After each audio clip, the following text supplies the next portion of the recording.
నమస్తే అండి. ఎలా ఉన్నారంతా? బాగున్నారా? నేను కూడా ఈరోజు మీకు ఏం చెప్పాలి అనుకుంటున్నానంటే మంచి ఆరోగ్యమైన ఫుడ్.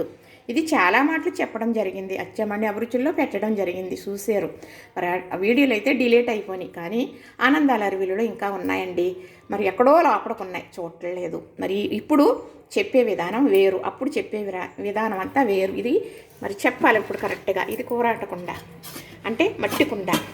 ఈ మట్టి కుండకి శుభ్రంగా కడిగేసి పసుపు రాసి బొట్లు పెట్టి ఇలాగా కంకణం కట్టి మరి రోజు మరి అన్నం వండుకుంటాం కదా. అన్నం వండుకుని పూర్వం ఏం చేసేవారంటే అన్నం వండుకున కడిగేసి మరి బియ్యం ఫస్ట్ కడిగిన నీళ్లు కింద చేసి రెండో పొట్టు కడిగిన నీళ్లు ఈ కూరాటకుండలో పోసేవారు. మరి అలాగే అన్నం ఇలాగ వండిన తర్వాత ఇలా ఉడుకుతుంది కదా. ఉడికిన తర్వాత గెంజి వస్తుంది కదా. ఇలాగా ఈ గింజ ఇలా వాచానండి. ఇందాక ఒక రైస్ వండటం జరిగింది, బ్రౌన్ రైస్ వాచాను. ఈ గింజ అయితే చక్కగా ఇదిగా చల్లారిపోయింది, చేయి పెట్టినా కూడా. చూసారా, ఈ చల్లారిన గింజ మాత్రమే వేయాలి ఇందులో. మరి వేడిగా ఉండగా వేసేసామనుకోండి అదొక స్మెల్ వస్తుంది, లచ్చించారు స్మెల్ రాదు. విటమిన్ అనేది అలాగే ఉంటుంది, కానీ లచ్చించారులాగా స్మెల్ రావాలన్నా మంచి పులప ఊరాలన్నా గంజి చల్లారిన తర్వాత మాత్రమే ఇందులో వేసుకోవాలి. అలాగా 2 పూట్ల వేసేవారు, అంటే ఉదయం సాయంత్రం కూడా వేసేవారు పూర్వం. మరి నేనైతే ఒక పూట వేస్తున్నాను. ఇప్పుడు ఇలాగా కుండ పెట్టుకుని ఇలా చెయ్యాలి అంటే అంటూ ముట్టు తగలకూడదు, మైలు గాలి తగలకూడదు. మరి ఎక్కడికైనా వెళ్ళొస్తే ఈ కుండకు తగలకూడదు, అలాంటప్పుడు మంచిది కాదు. మరి లక్ష్మీదేవి, మనం లక్ష్మీ కుండ, లచ్చించారకుండ, కోరాటకుండ, ఇన్ని రకాల పేర్లు ఉన్నాయి ఈవిడికి. ఒకటే లక్ష్మీదేవి. మరి చాలా శ్రద్ధగా మనం ఒక సాంప్రదాయంగా చేసుకోవాలి. ఇలాగంటే ప్రతి ఒక్కరికి వీలవ్వదు, ఇది నిజమైన మాట కదా. అలాంటప్పుడు ఏం చేయాలి అంటే మీకు నేను చెప్పేది, ఇప్పుడు ఇలా కుండ పెట్టాను నేను, నాకు వదిలేయండి. ఇది మీరందరూ లచ్చించారు పెట్టుకోవాలనుకుంటున్నారా? మీరు ఇలా చెప్తున్నారు కదా, మాకు అందరం లచ్చించారు పెట్టుకోవాలనుకుంటున్నామండి, పెట్టుకుంటాం మేము, మీరు ఎలాగది చెప్పండి అని అన్నారే అనుకోండి.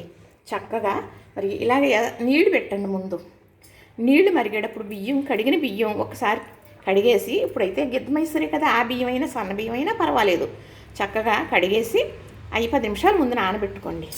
అప్పుడు 10 నిమిషాల ముందు నానబెట్టుకుని ఈ గిన్నెతో నీళ్ళు పెట్టుకున్నారు కదా, నీళ్ళు మరిగేటప్పుడు ఆ బియ్యం దేవేసి ఇందులో వేసేయండి. ఇదిగో ఇది గెంజి అనమాట. ఇది మెల్లగా వాచుకున్నాం మనకు గిన్నెలోకి గెంజి వస్తుంది.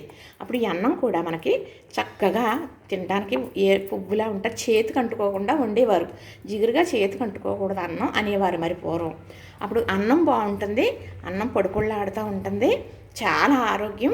వేడి అనేది ఉండదన్నమాట. గంజి ఎప్పుడైతే అన్నంలోంచి తీసేసామో అప్పుడు ఆ అన్నం వేడి చేయదు. లేదు అనుకోండి నీళ్ళతోటి ఎగరబెట్టేవారు. పండగలప్పుడు అత్తేసరి అన్నం అని వండుకునేవారు గంజి వాచకుండా. అది గొప్ప, అది వేడి. ఇలా గంజి తీసేసిన అన్నం మంచి సలవ అలాగా వండేవారు పుల్లల పొయ్యి మీద. సరే, ఇప్పుడు గంజి తీసేసిన తర్వాత నేను పొద్దుట వండాను అన్నం. ఇదిగోనండి గింజ తీసేసాను. ఈ గింజ చల్లారిపోయింది.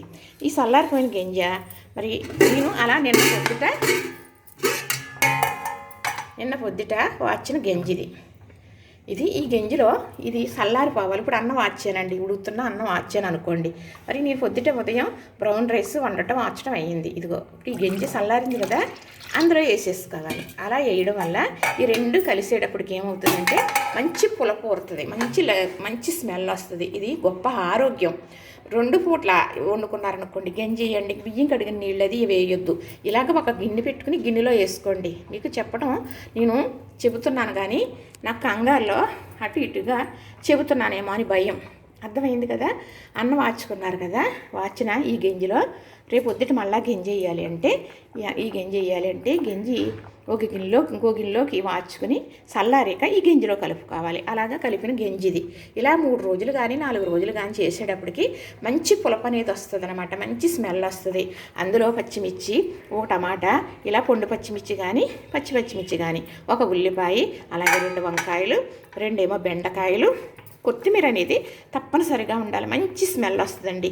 అలాగే పచ్చి కరివేపాకు ఇవి వేసేసి ఇదిగో ఉప్పు, కారం, పసుపు, ఇంతేనండి. ఏమీ వేయని అవసరం లేదు. ఇది నూనె లేని వంట. తాలింపు అనేది పెట్టకూడదు, తాలింపు పెడితే రుచి ఉండదు. దీనికి అంత గొప్ప గుణం ఉన్నదనమాట. చక్కగా మీరు ఎవరైనా కానీ ఇలా చేసుకున్నారనుకోండి, ప్రతి ఒక్కరు కూడా లచ్చించారు పెట్టుకోవచ్చు. అర్థమైంది కదా? గంజి ఒక గిన్నెలోకి వాచుకుని ఉంచుకోండి. మీరు రైస్ కుక్కర్లో పెట్టుకుంటారు, మామూలుగా ప్రెషర్ కుక్కర్లో కూడా పెట్టేసుకుంటాం. ఇప్పుడు అలాగా వండేసుకుంటున్నాం కాదు, అలాగా ఉడికించుకుంటున్నామండి. ఇది ఇలా వండుకోవాలి అనేది మరి పెద్దలు కూడా చెబుతున్నారు. చక్కగా ఇది అన్నం రెడీ అయింది. ఈ గంజిలోకి గంజి వంచేస్తానండి. వంచేసి చక్కగా మరి ఇది చల్లారిన తర్వాత ఇందులో కలుపుతాను. అలాగా 4 రోజులు కలుపుతానండి నేను. మాది కొంచెం కొంచెం వస్తుంది అనమాట. కొంచెం కొంచెం వచ్చినా ఎక్కువ వచ్చినా ఇది పులుపు అనేది వచ్చేస్తుంది. 2-3 పూటలు అంటే 3 సార్లు కలిపేటప్పటికి 3 రోజులకి. అప్పుడు ఇందులో ఏమీ లేదు, నేను చెప్పిన ఈ ఐటమ్ వేసేసుకుని కట్ చేసేసుకుని ముక్కల కింద వేసేసుకుని పొయ్యి మీద పెట్టి సిమ్లో ఉంచేయండి. ఎంత మరిగితే అంత రుచి. ఎంత అంటే ఈ ఉల్లిపాయ ముక్కలు కానీ, ఈ టమాటా ముక్క కానీ, ఈ వంకాయ ముక్కలు కానీ, టమాటా ముక్కలు కానీ మెత్తగా ఇవ్వాలి. అలా మరగాలి. మరిగేటప్పుడు పలసగా ఉంటుంది. అయిన తర్వాత చిక్కదనం చల్లారిన తర్వాత చిక్కగా వస్తుంది.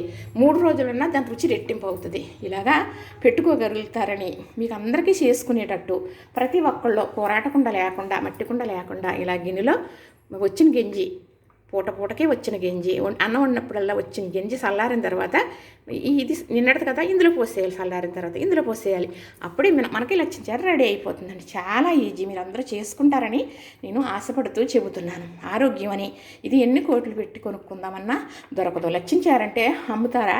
ఎక్కడైనా అమ్మితే కృత్రిమంగా తయారు చేస్తారేమో తప్ప ఇలాగా తయారు చేసి ఉండదని నాకు తెలుసు. ఎందుకంటే ఇలా చెయ్యాలి అంటే ఇలా 4-5 రోజులు ఊరబెడితేనే కానీ ఇలా ఒరిజినల్ లచ్చించారు అనేది రాదు. దీనికి ఇంకొకటి కూడా నేను మళ్ళీ చేసి పెడతాను, చూడండి. లైక్ చేయండి, షేర్ చేయండి, సబ్స్క్రైబ్ చేయండి.